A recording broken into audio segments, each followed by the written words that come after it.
இந்த பிரம்மத்தை நம்மால் காண முடியுமா? எதுவும் சொல்லவில்லை. சொல்வதெல்லாம் என்ன? பிரம்மம் எல்லையற்ற ஆற்றல் கொண்டது. அதை வார்த்தைகளால் வர்ணிக்க முடியாது. அதற்கு ஒரு வடிவம் கொடுக்க முடியாது. அதை ஒரு வரையறைக்குள்ளே கட்டுப்படுத்த முடியாது. இந்த பிரபஞ்சத்தை படைத்ததும் பிரம்மம் தான். இந்த பிரபஞ்சத்தில் ஊடுருவி இருப்பதும் பிரம்மம் தான். இந்த பிரபஞ்சத்தை முடிப்பதும் பிரம்மம் தான்.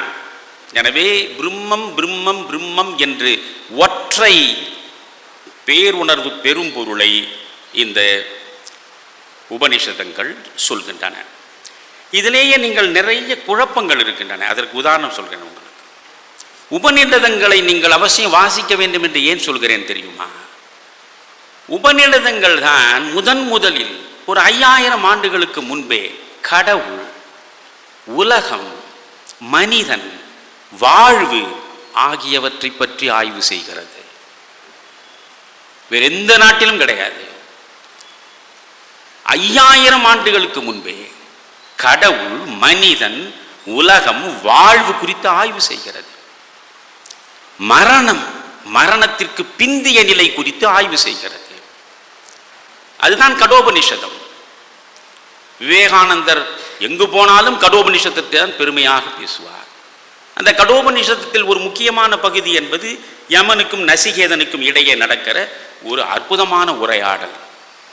படிக்க வேண்டும். நீங்கள் நான் இப்பொழுது சொல்லுகிற பொழுது இவற்றையெல்லாம் தேடி படிக்க வேண்டும் என்ற ஆர்வம் உங்களுக்கு வர வேண்டும். வாஜஸ்ரவஸ் என்கிற ஒரு பிராமணன், அவன் யாகம் செய்கிறான். யாகம் செய்து அதற்கு பிறகு யாகம் செய்ய வேண்டும், பலியிட வேண்டும், தானம் வழங்க வேண்டும். இதைத்தான் வேதங்கள் பேசும். யாகம், தானம், பலி. அவன் நிறைய பசுக்களை எல்லாம் ஏழை அந்தணர்களை வரிசையாக வரவழைத்து ஒவ்வொருவருக்கும் தானம் அளிக்கிறான். பக்கத்தில் அவனுடைய மகன் நசிகேதன் நிற்கிறான். அவன் பார்க்கிறான், புண்ணியத்தை தேடுகிற வேலையை செய்ய வந்த நம்முடைய தந்தை பாவத்தை செய்து கொண்டிருக்கிறானே. அவன் வழங்கக்கூடிய பசுக்கள் அனைத்துமே பால் வற்றி போன பசுக்கள், ஒன்றுக்கும் பயன்படாது, எலும்பு கூடாது இருக்கிறது. இவற்றை அவன் தானமாக கொடுக்கிறான். தானமாக எதை கொடுப்பது என்று முதலில் புரிந்து கொள்ளுங்கள்.